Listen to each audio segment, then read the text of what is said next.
Christmas. It's about 70 degrees. It's not the prettiest of days, but it feels amazing. This is what I call the real back roads of Tennessee.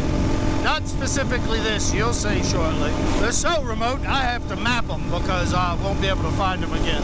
I hope you had a good Christmas.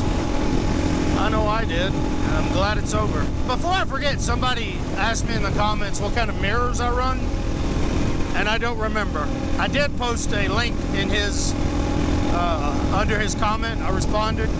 But I want to say, and you know what, I guess I'll put a link in this description if you're curious. They're actually meant to go in the ends.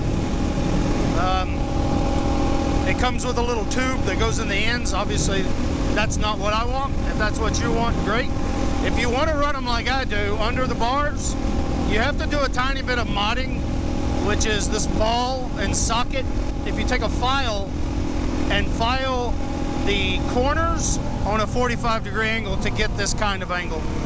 That's it. Not that big a deal. I already broke this one because I put too much pressure on it, but whatever. They're like $15. Super cheap. But this is not a video about mirrors. I think I'm going to take a right up here, and I'll show you these back roads I've been talking about.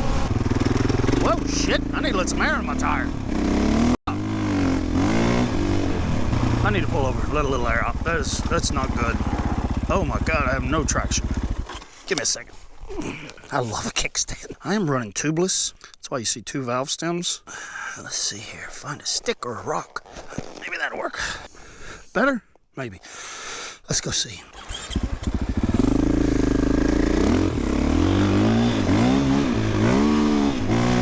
Better. Much better. Isn't this nice? I don't want to be raising a lot of hell next to people's houses. I respect this. You know, I'm sure they get pissed off with people out here raising hell on dirt bikes and razors. Isn't that beautiful? I hope my camera's got good settings today.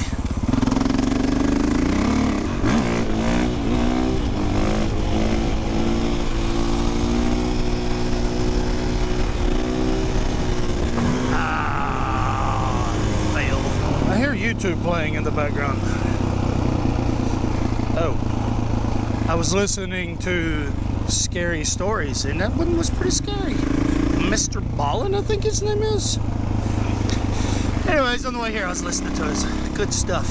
I don't know why anyone would ask me what they need to do to get into YouTube, except for maybe just for the fact that I do make videos.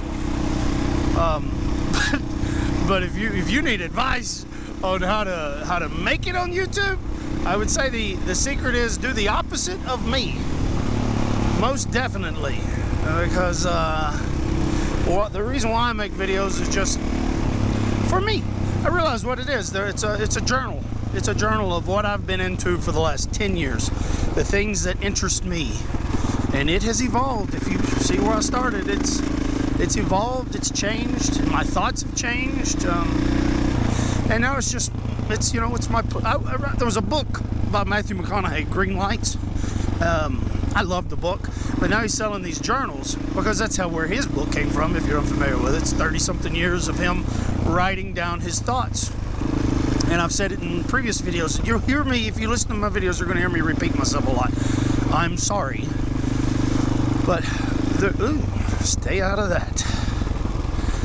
Somebody's having fun though. But, that sounded like a sissy.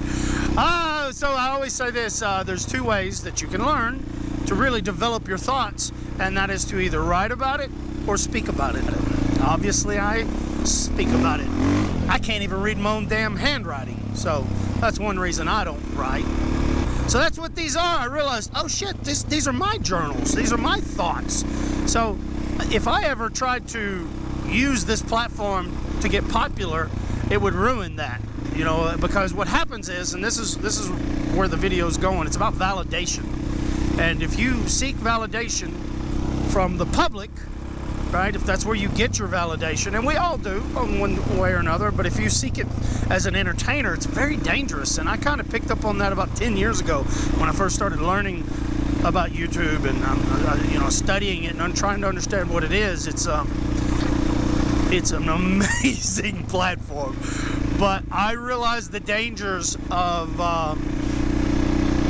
trying to make my living on YouTube as some kind of either entertainer or whatever, you know, trying to get famous for my work. And the validation you get from it is so insanely powerful. I would be up at night, you know, reading the comments and seeing how many views this project got, music videos or whatever, or even where I started was like home videos.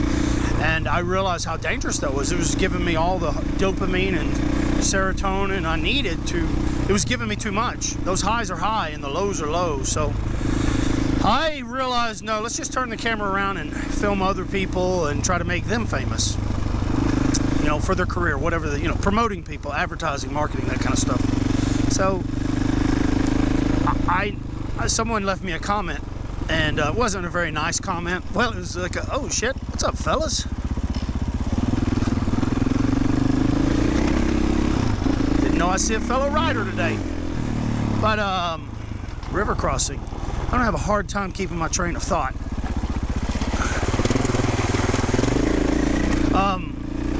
There was a comment. It was funny because I think it was Christmas morning when I read it, and I don't care how thick-skinned you are. If someone says something negative towards you, especially when you've put your imagination into something, you've invested your time, and you really put yourself out there. You were vulnerable, and you speak to people like this. You know, it's a very intimate thing, and it requires you to be vulnerable if you want to be yourself. Now, if you want to be someone else, it's kind of easy. You create a character. It's horse shit. You create a character that people can judge, you know, like the Paul brothers. Those are just characters that they create. So you're not really attacking them and you know, who they really are as people, which is what everybody's done on YouTube, is create a character, a version of themselves. And I told myself, if I ever get on here and talk, there's no way in this world I could ever be anybody but me. I have to be true to myself, completely transparent and vulnerable. I am the same person with my children, my wife, my friends, my employers, you know, clients. I don't care if I'm meeting the CEO of a company or I'm working with a janitor, or, you know, it doesn't matter. I see everybody as equal human beings with different responsibilities, which gives us status. But not to go down that dirt road. The point I'm trying to get to is that this comment, you know, did have an effect on me. It wasn't a terrible comment. It was just the guy didn't like the video, but then he did like the video, so it was kind of complicated. And I kind of joked with him, and, you know, I said, YouTube's the only place you can get insulted and complimented in the same comment. And it was true. But we like what we like, and that's just part of it. And I wasn't offended. I thought about it. I questioned. I thought, well, do I make what? Hold on one second. My fucking headset is driving me crazy. Let me turn it off. Okay, so I do. You know, when I do get a negative comment about my work, or just me as a person, you know, somebody might say, Nathan, like they have said before, Nathan, you're too transparent. And I think, oh shit, am I? And they're probably right on some level, but you know, it's important to me to be transparent. So when you do hear a negative comment, I think you should, if you're a sane person, you would at least question and say, well, and at least think about it. You can't go around saying, I f*** them. I don't give a shit what they say about me. Yeah, you do, bitch. We all care. We all care. But as you grow as an individual and you become a more confident version of you, which is a better version of you, the sting doesn't last as long. As long as you can process it and you say, you know what, no, I'm being true to me. This is what I like, and I'm going to continue doing what I like. And that's kind of where I'm trying to get to. I know I'm dragging this out, but these negative comments, I don't like the negative ones or the positive ones. I think they're both unhealthy. Because it feels good to get a good comment. But the problem is that you start chasing that. You know, you start chasing that validation.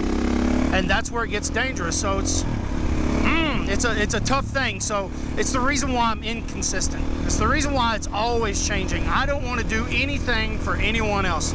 If I make a video, it's because I wanted to make it. and it's my journal. It's my thoughts, my passions, my ideas, and I'm exploring these ideas and sharing them with you. And when I say you, I'm really thinking about my children. When I'm dead and gone, you know, they'll have this platform to be able to really get to know their father, although these are the conversations we have on a daily basis. I don't know why they like hearing about it, but they do. They seem to really appreciate it. So, the thoughts that I have, beautiful place. The thoughts that I have are, I'm going to be grinding out as long as I can ride, or as long as I can get in front of a microphone. I'm just going to keep speaking about them, because I'm not just trying to teach my kids, I'm trying to understand them myself, these ideas, by speaking about it. You know, I'm rendering that idea down, that concept, and purifying it, and getting it to a point that I can understand it better. So that's kind of the point of these videos, and I kind of wanted to talk about the, man, this is beautiful. Talking over all this beauty. I'm not saying don't leave negative or positive comments. You can do whatever you want. I'm just saying I don't think they're healthy, negative or positive. But I'm becoming more resistant and galvanized to comments, and no matter how good I like, no matter how good it makes me feel, I still have to compose myself and say, okay. But if you chase that and you keep seeking that validation, you're going to go going bigger, and you're going to ruin the thing that you love most. So if I start posting more, it's because it's what I'm into. I don't know if I should cut this off right here. Maybe there should be a part 2 to this video, because I think it's going to be too long. Because I kind of wanted to talk about validation. It's something that's very important, and understanding what validation is. So I'm going to think about cutting this video right here. Cut. And we'll make a part 2. Just because when you see a damn video and it says it's 15, 20 minutes long, it's hard. I usually click off and go and move on. So, yeah. Cut. So, listen. How deep is this? Oh my fucking Jesus, that's deep as shit. My God. Jesus. Off the tire. So look, I'm just going to end it here and say, hold on. Until next time, smooth out, bitch. So long, bitch.